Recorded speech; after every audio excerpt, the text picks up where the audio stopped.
जहां एक तरफ चंद्रमा पर लैंडिंग से ठीक पहले रूस के अंतरिक्ष यान लूना 25 के साथ क्या हो गया है, जानेंगे क्यों सस्पेंस पैदा हो गया है लूना 25 को लेकर। क्या रूस का ये अभियान असफल होगा या सफल होगा, जानेंगे इस रेस में कौन आगे निकलेगा। तो वहीं दूसरी तरफ पाकिस्तान एक बड़े भीषण ब्लास्ट को फिर से देख रहा है, लेकिन इस बार इसे बेहद खतरनाक क्यों माना जा रहा है, जानेंगे इन दो खबरों को विस्तार से। बात करें रूस की, तो रूस ने लूना 25 को बहुत समझबूझकर इस मिशन पर लगाया। कारण ये था कि लूना 25 के जरिए रूस कई चीजें साबित करना चाह रहा था। एक तो पहली बात यह है कि चंद्रमा का वो हिस्सा लूना 25 को भेजने का प्लान रूस का बहुत पहले का था, पर रूस ने इस प्लान को धीरे धीरे पीछे धकेल दिया। इसलिए धकेल दिया कि एक तो महामारी का समय आ गया और दूसरा उसके बाद युद्ध ही शुरू हो गया। लेकिन अभी रूस इस मिशन को अंजाम देकर ये साबित करना चाह रहा था कि देखो, मेरी स्थितियां चाहे जैसी भी रहें, तुम्हें अगर लग रहा है कि मैं बहुत बुरे स्थिति में हूँ तो यहाँ तुम गलत हो। मैं फिर भी लूना 25 मिशन को अंजाम दे रहा हूँ। पश्चिमी दुनिया को अपनी ताकत का एहसास कराना रूस चाहता था। पहला पॉइंट तो ये है। दूसरा पॉइंट ये है कि जो दक्षिणी ध्रुव है, उस दक्षिणी ध्रुव पर कौन पहले पहुंचता है और कौन बहुत सारी जानकारियां पहले इकट्ठा कर लेता है। एक तरह से देखेंगे तो दक्षिणी ध्रुव पर जाने के लिए चाइना, अमेरिका, रूस, भारत के बीच में कहीं न कहीं चारों देशों के बीच में रेस है। चाइना का तो एक अलग ही मकसद है, ये बात सभी जानते हैं। और जहाँ तक अमेरिका की बात है, अमेरिका पता नहीं चीजों को छिपा कर इसने रखा या फिर ये इसकी जानकारी देना नहीं चाहता है, या सचमुच इसके पास दक्षिणी ध्रुव की कोई जानकारी न हो। पर दक्षिणी ध्रुव पर उतरना बहुत ही ज्यादा जरूरी है।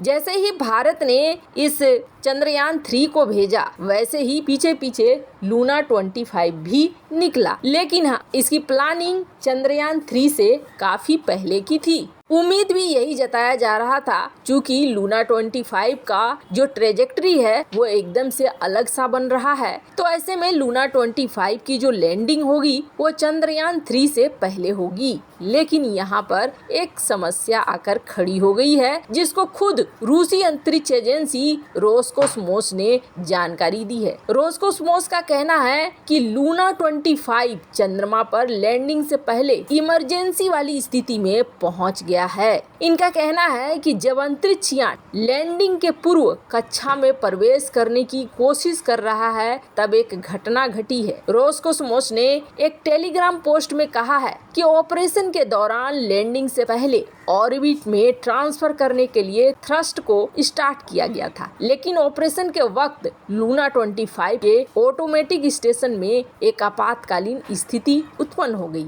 जिसकी वजह से थ्रस्ट को स्टार्ट करने की इजाजत नहीं दी गई। वैसे आपको बता दें, ये समझ में तो आया नहीं होगा। साधारण भाषा में कहें तो जब ऑर्बिट बदल रहा था, तो इस दौरान इन्हें अपनी गति को बढ़ाने की जरूरत थी, और गति बढ़ाने के लिए जो थ्रस्ट होता है सिस्टम, जिसके जरिए ये गति को बढ़ा सकते हैं, उसे शुरू करने की कोशिश की गई। लेकिन यहाँ पर सिस्टम ने कह दिया कि जी नहीं, हम थ्रस्ट को स्टार्ट नहीं कर सकते हैं। मतलब रूस के लूना 25 में इमरजेंसी जैसे हालात बन गए हैं। अब रूसी एजेंसी ने कहा है कि हम इस स्थिति को सही करने के लिए वॉर फुट पर नहीं जा सकते हैं, अभी और भी वक्त लग सकता है। यानी फिलहाल ऐसी स्थिति है कि लूना 25 की चंद्रमा पर लैंडिंग में थोड़ा और वक्त लग सकता है। फिलहाल इसकी सुरक्षित लैंडिंग को लेकर अब एक संदिग्ध स्थिति बन गई है। रोसकोसमोस की तरफ से जो बयान जारी किया गया, उसमें कहा गया कि एजेंसी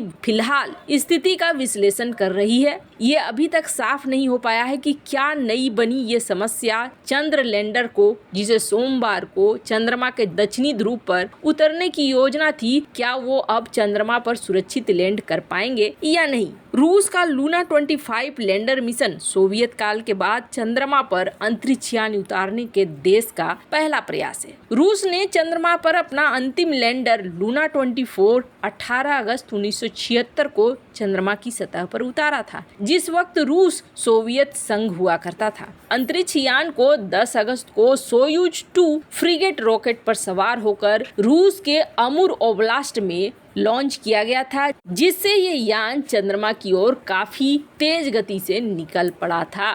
वैसे आपको बता दें, लूना 25 के जो प्रक्षेप पथ थे, इसके अनुसार यही माना गया था कि यह चंद्रयान 3 से पहले पहुंचेगा, लेकिन अब माना जा रहा है कि भारत का चंद्रयान 23 अगस्त को चंद्रमा पर लैंड कर जाएगा। वैसे तो दोनों देश कहीं से भी रेस नहीं लगा रहे थे, लेकिन ये जिस तरीके से हो रहा है उसे देखेंगे तो आपको लगेगा कि इस रेस में कहीं ना कहीं भारत को कामयाबी मिल सकती है। वैसे ये मिशन काफी जोखिम भरा है, न तो लूना 25 के लिए कुछ कहा जा सकता है और न ही चंद्रयान 3 के लिए, क्योंकि जो सतह है वो सतह बहुत ज्यादा डेंजरस है। खैर, जहां एक तरफ ये सब कुछ हो रहा है तो वहीं दूसरी तरफ पाकिस्तान एक बार फिर से दहल गया है।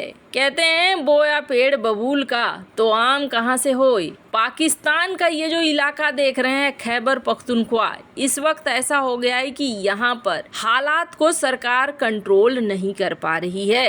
वैसे तो पाकिस्तान में छिटपुट वारदातें हर जगह हो रही हैं। अभी ज्यादा दिन हुआ भी नहीं है चीन के साथ जो हुआ घटना, अब उसके तुरंत बाद उत्तरी वजीरिस्तान में मजदूरों को एक बस लेकर जा रही थी और वहां पर बड़ा वाला धमाका हुआ है, जिसमें कहा जा रहा है कि कई मजदूर ऊपर चले गए हैं। पाकिस्तानी अखबार डॉन की रिपोर्ट के मुताबिक ये धमाका काफी भीषण था और कई लोग इसमें ऊपर गए होंगे। कुछ जो घायल हैं उनकी भी संख्या बढ़ेगी। बस में ये बम धमाका वजीरिस्तान के सवाल इलाके में देर रात हुई है। डॉन की रिपोर्ट के मुताबिक स्थानीय डिप्टी कमिश्नर रेहान गुल ने इसकी पुष्टि की है कि कई लोग इसमें मारे गए हैं। कहा जा रहा है कि ये घटना शनिवार रात को हुई, जब करीब 15 से 20 की तादाद में मजदूर एक वाहन से उत्तरी वजीरिस्तान से दक्षिणी वजीरिस्तान जा रहे थे। ये पूरा जो इलाका है ये खैबर पख्तूनख्वा का इलाका है। कहा जा रहा है कि एक बारूदी सुरंग से टकरा गई, जिसके बाद ये हादसा हुआ है। अब ये आतंकी घटना है या नहीं है ये अभी तक कंफर्म नहीं किया गया है। किसी ने इसको लेकर